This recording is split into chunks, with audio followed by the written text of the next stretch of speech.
कहते हैं भूख इंसान को अंधा कर देती है, मगर ये कहानी एक भूखी ननंद और एक कंगाल शोहर की है, जिनकी गुर्बत ने रिश्तों को भी आजमा डाला। जहां भूख ने इज्जत छीनी और आखिरकार उस भूखी ननंद और कंगाल शोहर का अंजाम क्या हुआ, ये जानने के लिए कहानी को मुकम्मल देखें।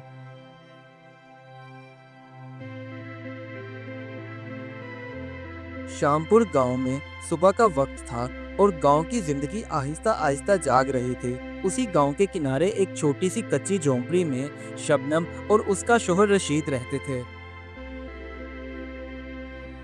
वो दोनों बेचारे बहुत ही ज्यादा गरीब थे। एक दिन शबनम ने चूल्हा जलाया, देगची ऊपर रखी और आकर अनाज वाले बर्तन को देखा तो उसके अंदर कुछ भी ना था। आटा खत्म, चावल खत्म। उस बेचारी की आंखों में नमी बाकी रह गई थी। उसके बाद वो रशीद के पास आई और धीरे से पूछने लगी, सब कुछ तो खत्म हो चुका है, अब हम क्या खाएंगे? शबनम की बात सुनकर रफीक ने हल्की सी मुस्कुराहट के साथ बोला, आज मजदूरी मिली तो खाएंगे, नहीं मिली तो सब्र कर लेंगे। गुर्बत ने उनके चेहरों पर थकन साफ लिख दी थी।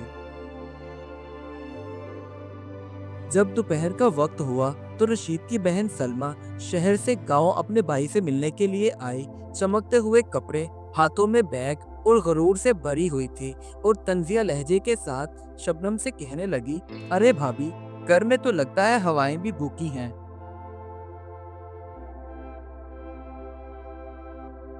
सलमा की बातें सुनकर शबनम खामोश रही और नजरें झुका ली। तब तक रशीद भी आ गया और अपनी बहन की सारी बातें सुनकर उसके दिल पर चोट लगी। उसने सिर्फ अपनी बहन सलमा से ये कहा, सलमा, गुर्बत शर्मिंदगी नहीं, आजमाइश है अल्लाह ताला की तरफ से। सलमा की शादी जो कि बहुत अमीर घराने में हुई थी, इसलिए उसके पास हर वक्त पैसे होते थे और वो कमरे में जाकर अपने पैसों को गिनते हुए खुद से कहने लगी, मैं क्यों दूं इनको पैसे, खुद कमाएं खुद खाएं अगर भूखे हैं तो। उधर रशीद बेचारे को काम मिला तो उसने सुबह से लेकर शाम तक मेहनत मजदूरी की। जब पैसे लेने का वक्त हुआ तो मालिक कहने लगा, काम कल खत्म होगा, इसलिए पैसे भी कल ही दूंगा। ये सुनकर उसकी हिम्मत टूट गई। शाम को शबनम ने अपने बच्चे को भूखा ही सुला दिया और ठंडे चूल्हे को फूंक मारते हुए खुद से कहने लगी, आज भी फाका ही करना पड़ेगा। उधर रशीद बेचारा बाहर बैठा सोच रहा था कि आसमान पर तो चांद चमक रहा है, मगर पेट में अंधेरा ही है। सलमा के पास जो के पैसे थे, इसलिए उसने खाने का सामान मंगवाया और अपने लिए खुद खाना बनाया, जबकि शबनम और रशीद बेचारे वहीं पास बैठे थे। लेकिन मजाल है कि सलमा उन्हें रस्मन भी सुला मार लेती। उन बेचारों ने सिर्फ खाने की खुशबू ही सूंघी। उल्टा सलमा इतराते हुए कहने लगी, खाली पेट मुझे नींद नहीं आती और खाने में नमक कम हो ये मुझसे बर्दाश्त नहीं होता। अपनी बहन का ये रवैया देखकर रशीद ने खुद से फैसला किया कि मैं भूखा रह लूंगा, मगर मांगूंगा नहीं, क्योंकि खुददारी ही उसकी आखिरी दौलत थी। अगले दिन जब सुबह का वक्त हुआ तो सलमा ने इतराते हुए अपने बैग में ढेर सारे पैसे रखे और बाजार चली गई ताकि वहां जाकर अपने खाने पीने का सामान खरीद कर ले आए। लेकिन वहां उसका बैग गुम हो गया। तब वो भूखी रह गई। उसे उस वक्त एहसास हुआ कि भूख सबके लिए बराबर है। उसके बाद सलमा रोते हुए अपने भाई भाभी के पास गई और माफी मांगते हुए कहने लगी, भाई भाभी, मुझे माफ कर दो। असल में मैं अमीर तो हूँ, लेकिन मेरी नीयत की भूख कभी खत्म नहीं होती और गुरूर ने मेरी आंखें बंद कर दी थी।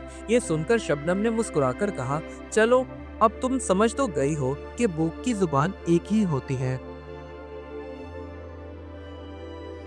अब रशीद का काम मुकम्मल हो गया और उसे उसकी मेहनत के पैसे मिल गए, जिन्हें लेकर वो बाजार गया और उसने आटा खरीदते हुए खुद से कहा, आज हम सब मिलकर अच्छे से खाना खाएंगे और अल्लाह का शुक्र अदा करेंगे।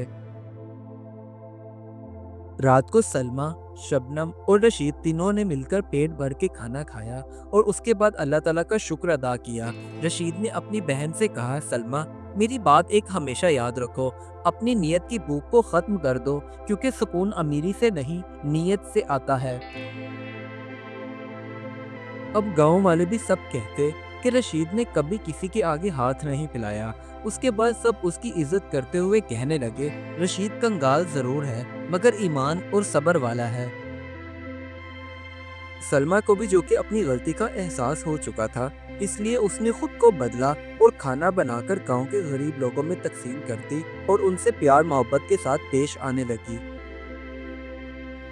کچھ مہینوں کی لگاتار محنت کرنے کے بعد رشید نے گاؤں میں ایک چھوٹی سی کریانے کی دکان کھول لی۔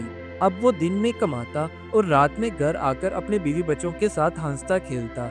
ان کی زندگی میں غربت کافی حد تک کم ہو چکی تھی، لیکن امید تھی جو رہ گئی ہے وہ بھی ختم ہو جائے گی۔ شام کا وقت تھا اور آسمان پر سورج ڈوب رہا تھا۔ تب رشید بولا، بھوک نے ہم سے عزت نہیں چھینی بلکہ ہم نے بھوک کو ہرا دیا۔ تب شبنم مسکرا کر بولی، اب اگر اللہ نہ چاہے تو ہم کبھی بھوکے نہیں رہیں گے۔ اس کہانی سے ہمیں یہ سبق ملتا ہے، غربت جرم نہیں مگر غرور سب سے بڑی بھوک ہے۔ Do like my videos and don't forget to subscribe my YouTube channel. Also press the bell icon.